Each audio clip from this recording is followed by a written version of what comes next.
우리 예수님께서 부활하셨습니다. 약속대로 3일 만에 무덤에서 일어나셨습니다.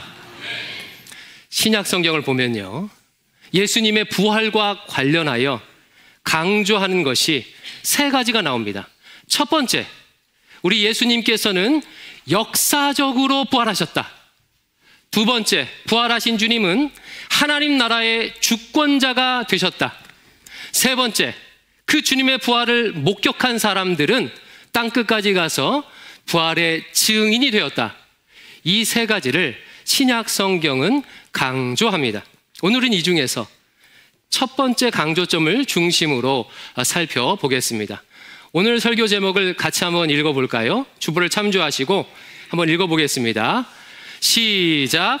부활은 역사다. 한 번 더 해볼까요? 시작. 부활은 역사다. 이 말을 조금 더 풀어서 쓰면 이렇게 됩니다. 부활은 역사적 사실이다. 신약 성경은요, 이 부분을 매우 강조해요. 왜냐하면 예수님께서 약속대로 실제로 부활하셔야 예수님의 하나님 아들 되심과 예수님께서 하신 모든 말씀들이 진짜임이 증명되기 때문입니다. 만약에 예수님께서 십자가에 죽기만 하고 부활하지 않았다면 예수님의 죽음은 그냥 죄인의 죽음에 지나지 않습니다. 그래서 사도 바울은 고린도전서 5장 14절에서 이렇게 말하는 거예요. 15장 14절. 그리스도께서 만일 다시 살아나지 못하셨으면 우리가 전파하는 것도 헛것이요 또 너희 믿음도 헛것이며. 그렇습니다. 예수님께서 다시 살아나지 못하셨으면 우리는 그냥 십자가에서 죽은 흉악한 사형수를 하나님의 아들이라고 속고 믿는 거예요. 그러나 우리 주님께서는 약속하신 대로 사흘 만에 무덤에서 부활하셨습니다. 주님의 부활로 인해 예수님께서 말씀하셨던 모든 것들이 사실이며 예수님의 죽음이 헛된 죽음이 아니었음이 증명되었습니다. 우리의 신앙은요, 예수님의 부활 위에 세워집니다. 그래서 신약 성경은요, 예수님의 부활이 역사적 사실임을 매우 강조하는 거예요. 오늘 저도 이 부분을 강조하고 싶습니다. 대신 오늘은요, 조금 다른 방식으로 접근해 보고자 해요. 예수님의 부활이 역사적 사실이다라는 명제는 그저 예수님을 믿는 신자에게만 해당되는 명제가 아닙니다. 만약에 예수 믿는 신자들에게만 이것이 역사적 사실이고 비신자들에게는 역사적 사실이 아니라면 그것은 실제로는 역사적 사실이 아니겠죠. 예수 믿는 자들의 주장에 불과할 것입니다. 우리가 예수님의 부활은 역사적 사실이다 라고 말하는 것은 신자, 비신자 모두에게 역사적 사실이라는 의미입니다. 그러면 여러분, 과거에 일어났던 어떤 사건이 모두가, 신자, 비신자 모두가 받아들일 수 있는 역사적 사실이 되려면 어떻게 해야 되죠? 질문을 좀 바꿔보겠습니다. 여러분, 이순신 장군께서 1597년 음력 9월 16일 명량 앞바다에서 판옥선 13척을 가지고 일본 함선 133척을 격퇴했습니다. 명량 대첩이라고 하죠. 이 사건은 역사적 사실입니까? 아닙니까? 보셨어요? 우리는 그것을 역사적 사실로 받아들입니다. 물론 디테일에 있어서는 차이가 날 수 있지만 큰 틀에서는 사실로 받아들여요. 그러면 왜 명량 대첩을 역사적 사실로 받아들이죠? 우리가 눈으로 직접 보았기 때문이 아니지요. 그 해전을 기록한 역사적 기록을 보고 아는 거예요. 역사적 사건은요, 역사 기록을 보고 사실인지 아닌지 여부를 아는 것입니다. 그러나 기록이 남아있다고 해서 모든 기록을 다 역사적 사실이라고 인정하지는 않습니다. 그렇겠죠. 가짜로 조작해서 기록해 놓은 것이 있을 수도 있고, 그 기록이 역사가 아니라 신화나 소설을 써 놓은 것일 수도 있기 때문이에요. 때문에 역사학자들은 여러 검증 방법을 가지고 역사 기록의 사실 여부를 판단합니다. 그렇다면 역사학자들이, 일반 역사학자들이 사용하는 검증 방법을 가지고 성경에 기록된 예수님의 부활 사건 기록을 검증한다면 역사적 사실이라고 말할 수가 있을까요? 결론부터 말씀드리면 여타 다른 역사 기록에 뒤지지 않을 만큼 매우 역사적입니다. 그 이유를 크게 두 가지로 말씀드리겠습니다. 오늘 설교의 핵심이에요. 첫 번째 이유, 예수님의 부활을 기록한 사복음서가 역사적으로 신뢰할 만한 기록물이기 때문에 그렇습니다. 여러분, 예수님의 부활이 어디에 기록되어 있죠? 마태, 마가, 누가, 요한 사복음서에 기록되어 있어요. 그러면 이 사복음서는 역사적으로 신뢰할 만한 기록물인가요? 그냥 종교 문서 아닌가요? 사복음서가 역사 자료로 신뢰할 만한지 아닌지는요, 비슷한 시기의 역사를 기록한 그리스 로마 시대의 역사책들과 비교해 보면 알 수가 있습니다. 로마 시대 황제들을 연구할 때 원자료로, 1차 자료로 많이 인용되는 책이요, 타키투스의 역사, 수에토니우스의 황제 열전, 플루타르코스의 영웅전과 같은 책들이 있습니다. 학자들은 연구를 통해서 이런 로마의 역사책들과 비교했을 때 사복음서의 역사성이 매우 높다는 결론을 내렸어요. 예수님에 대한 사복음서의 기록 연대, 기록하는 방식, 기록 내용 등이 그리스 로마 시대의 인물 전기 작품들과 형식적으로 매우 유사하며 많은 부분에 있어서 훨씬 더 객관성이 있다는 평가를 내렸습니다. 여러분, 이게 무슨 의미겠습니까? 우리가 지금 알고 있는 로마 황제들에 대한 역사적 기록을 사실로 받아들인다면 예수님에 대한 사복음서의 기록도 사실로 받아들일 수밖에 없다는 의미예요. 사복음서는 그냥 종교적 수준의, 종교 문서 수준의 것이 아니라 그리스 로마의 역사 기록만큼의 역사성을 가지고 있다는 의미입니다. 이 부분이요, 정말 매우 중요합니다. 예수님을 믿지 않는 사람들 가운데는 복음서 기록의 역사성 자체를 아예 인정하지 않는 분들이 많습니다. 복음서를 신화나 종교적인 문서 정도로 생각하는 거예요.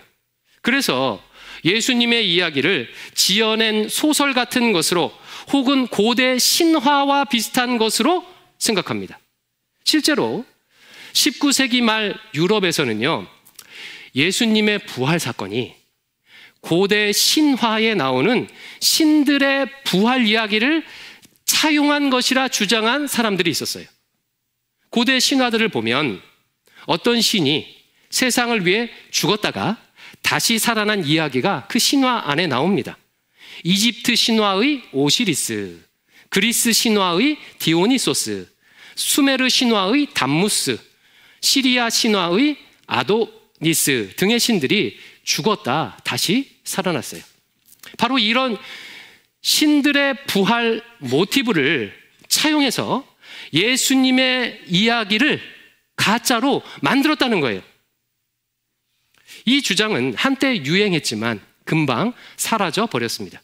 왜냐하면 죽었다가 다시 살아났다는 유사성을 제외하고는 차용했다는 어떤 근거도 제시하지 못했기 때문이에요. 예수님의 부활 사건이 고대 신화의 부활 이야기에서 왔다는 주장은 마치 이런 주장과 비슷합니다.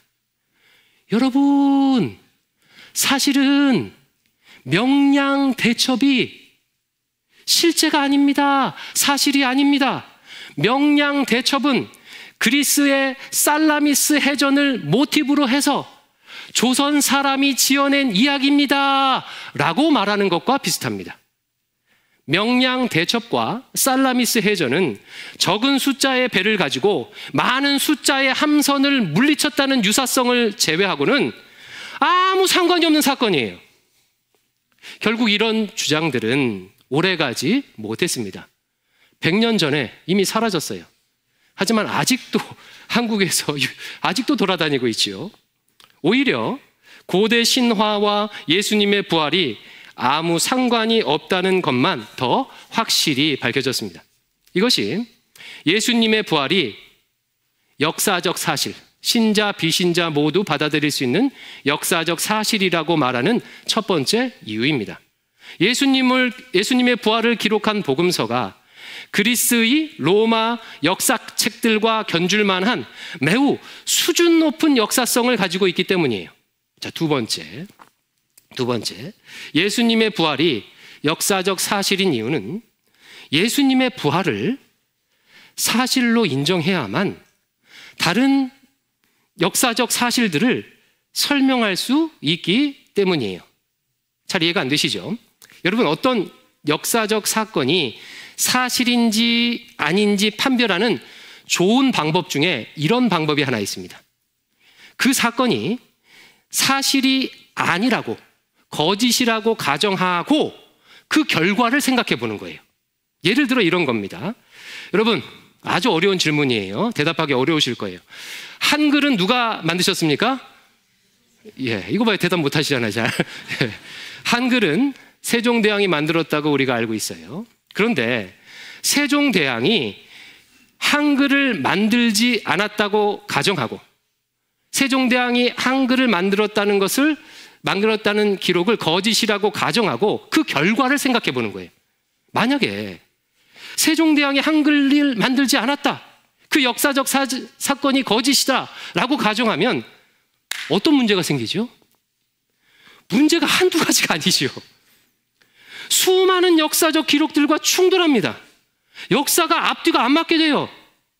세종대왕이 한글을 만들었다는 것은 거짓이다 라고 주장하려면 그동안의 기록들이 왜 틀렸는지를요 다 밝혀내야 합니다.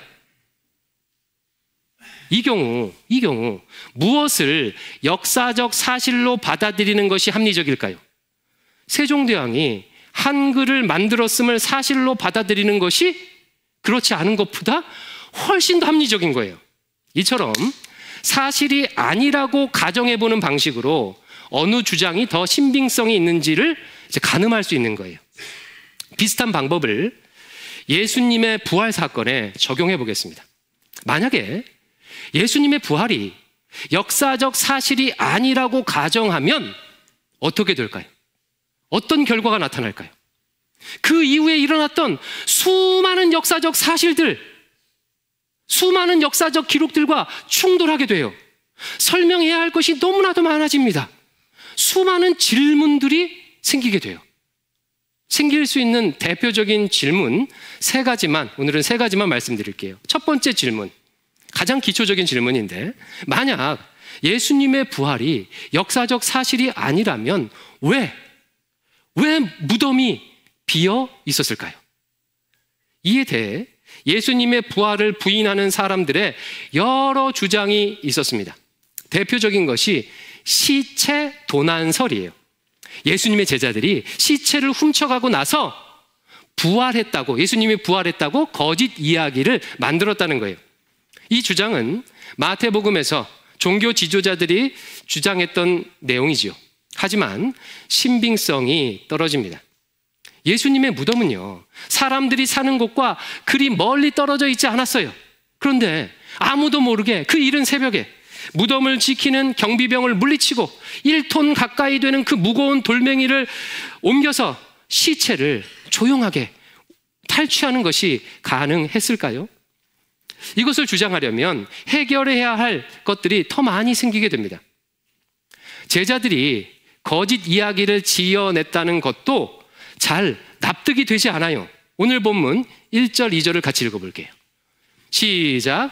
안식일이 지남에 막달라 마리아와 야고보의 어머니 가서 예수께 바르기 위하여 품을 사다 두었다가 안식을 그 첫날 매우 일찍이 해 돋을 때에 그 무덤으로 가며, 마가복음도 그렇고 사복음서도 그렇고 예수님의 부활의 첫 번째 목격자가 누구였습니까?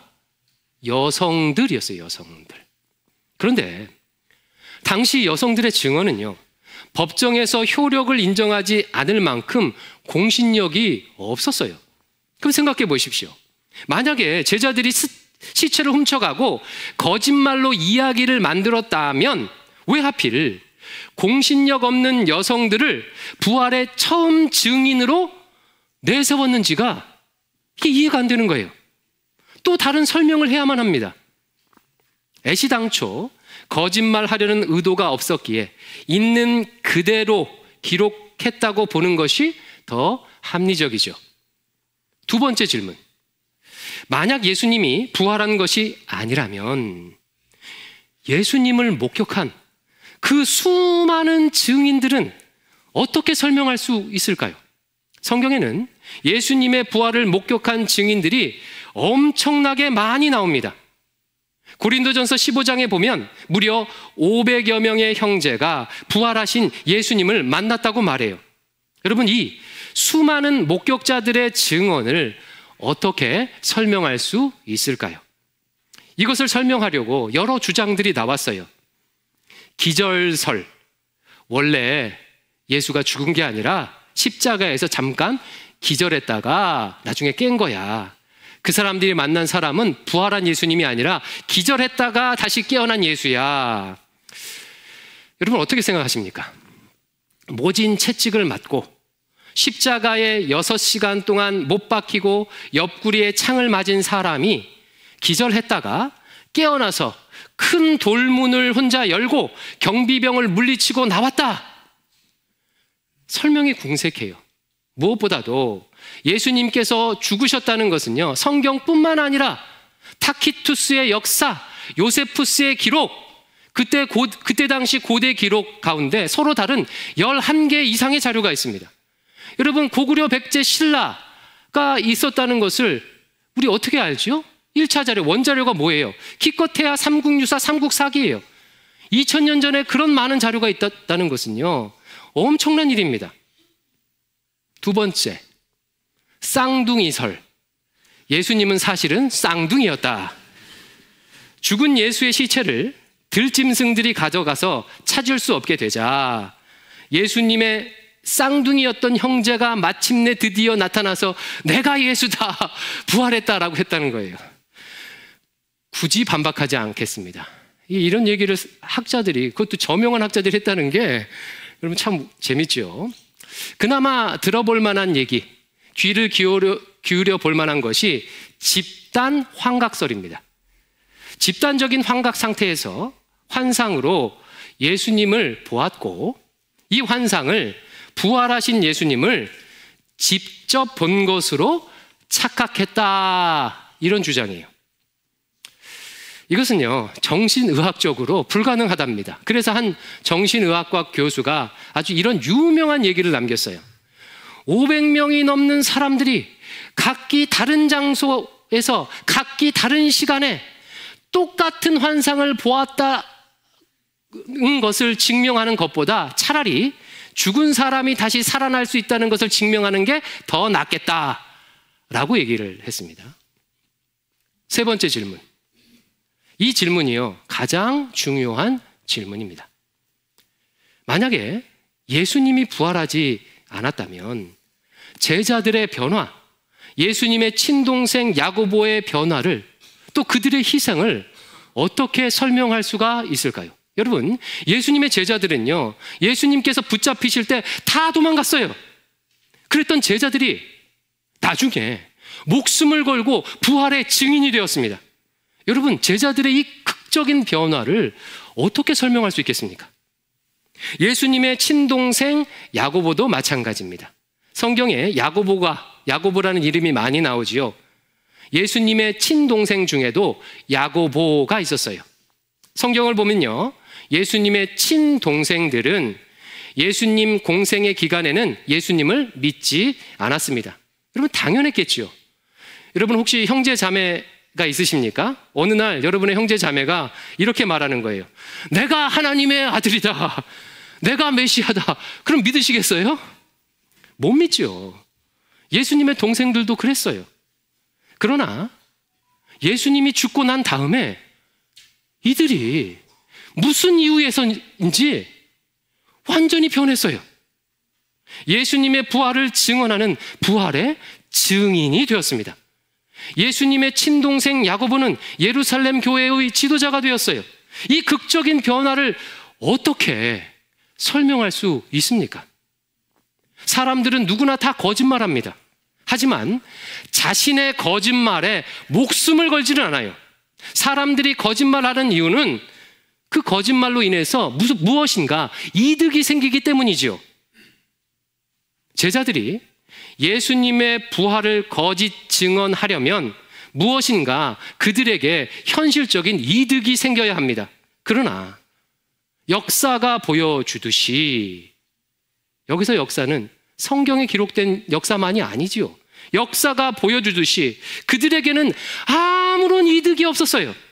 대부분 핍박받다 순교했습니다. 베드로는 거꾸로 십자가에 달려서 죽고, 야고보는 건물에 떨어져서 죽고, 스데반은 돌에 맞아 죽고, 사도 바울은 목이 잘려 죽었습니다.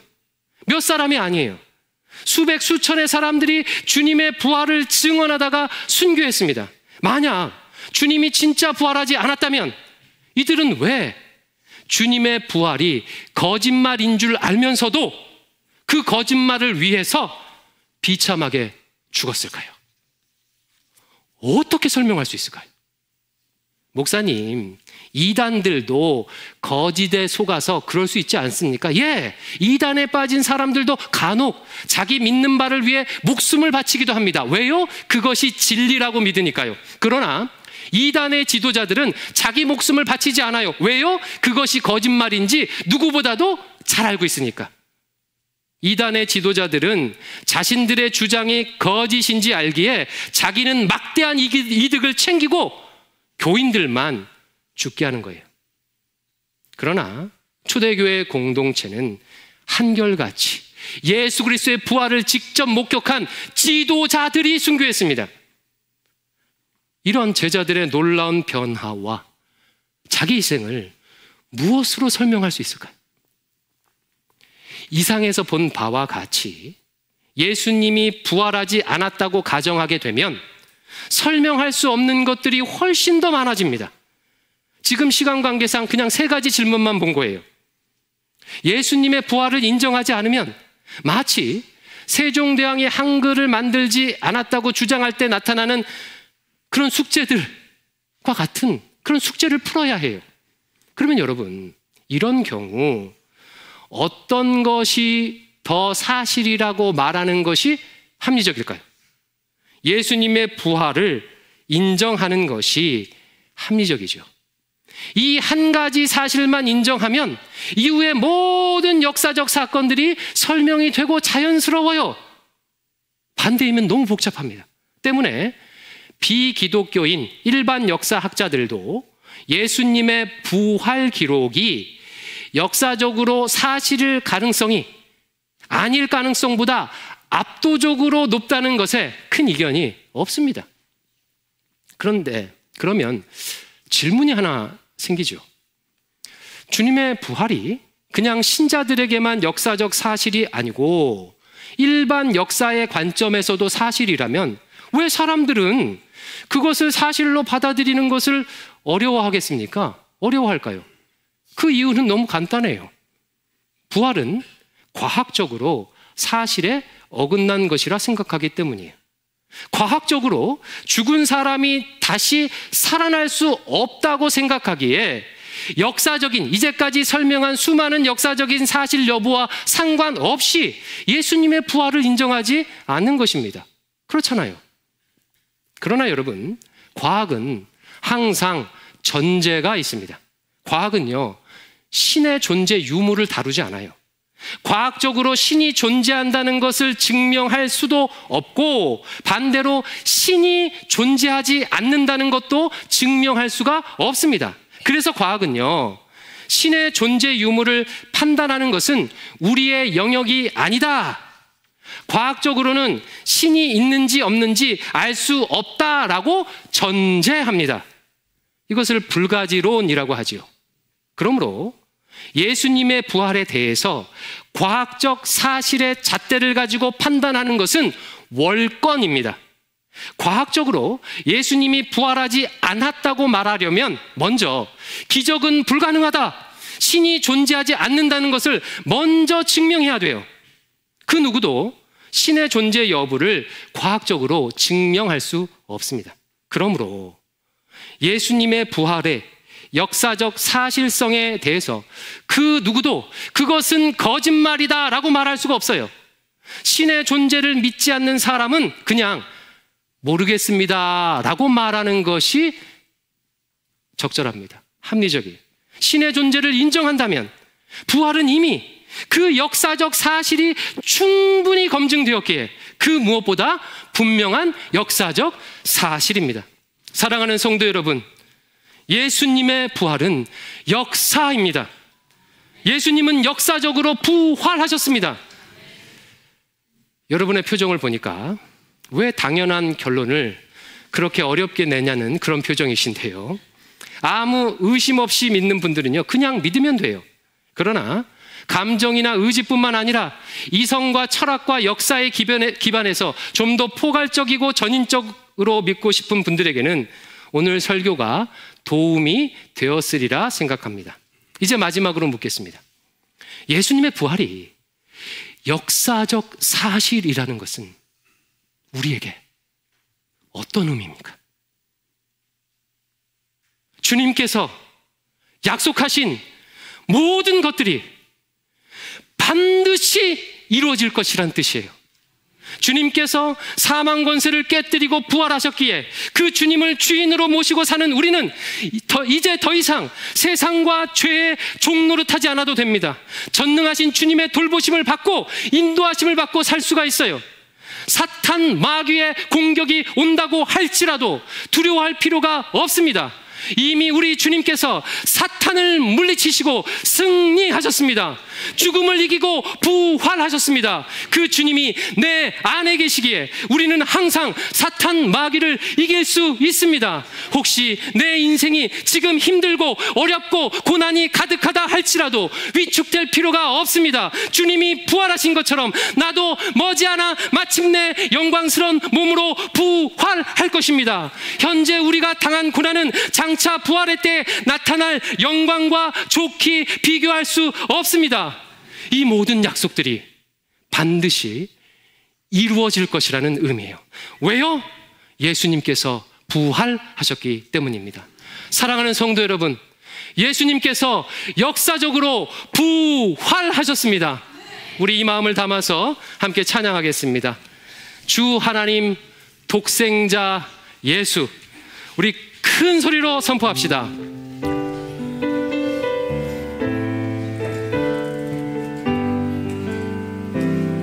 주 하나님 독생자 예수 날 위하여 오시었네. 내 모든 죄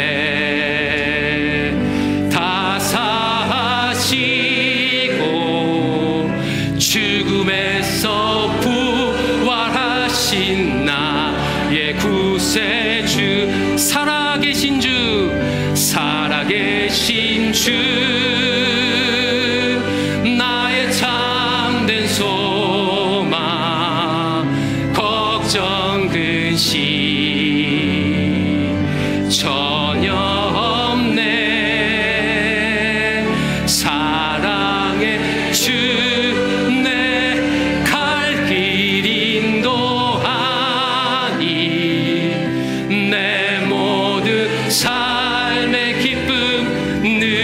충만하네. 주 안에서 주 안에서 거듭난 생명 도우시는 주의 사랑 참 기쁨과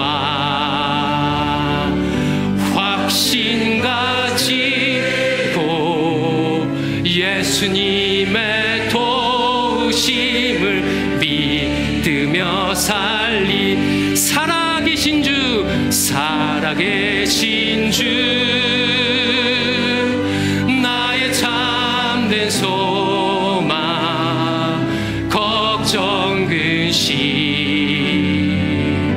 전혀 없네. 사랑의 주 내 갈 길 인도하니 내 모든 삶의 기쁨 늘 충만 그 언젠가 주 뵐 때까지 그 언젠가 주 뵐 때까지 주를 위해 싸우리라. 승리의 길 멀고 험해도 주님께서 나의 앞길 지켜주시리. 우리 큰 소리로 선포합니다. 살아계신 주 나의 참된 소망 걱정 근심 전혀 없네. 사랑의 주 내 갈 길 인도하니 내 모든 삶의 기쁨. 우리 마지막으로 오른손을 들고 선포합시다. 살아계신 주 살아계신 주 나의 참된 소망 걱정 근심 전혀 없네. 사랑의 주 내 갈 길 인도하니 내 모든 삶의 기쁨 늘 충만하네. 우리 부활하신 주님께 영광의 박수를 올려드리겠습니다. 아멘. 할렐루야. 기도하겠습니다. 사랑의 주님, 사망 권세를 깨고 부활하여 주시니 감사합니다. 부활의 첫 열매 되신 주님 붙들고 주님 오실 그날까지 이 삶을 사랑하며 주님을 사랑하며 이웃을 사랑하며 살아내겠나이다. 대광의 모든 성도들에게 부활의 능력이 충만하게 하여 주시옵소서. 예수님 이름으로 기도드리옵나이다. 아멘.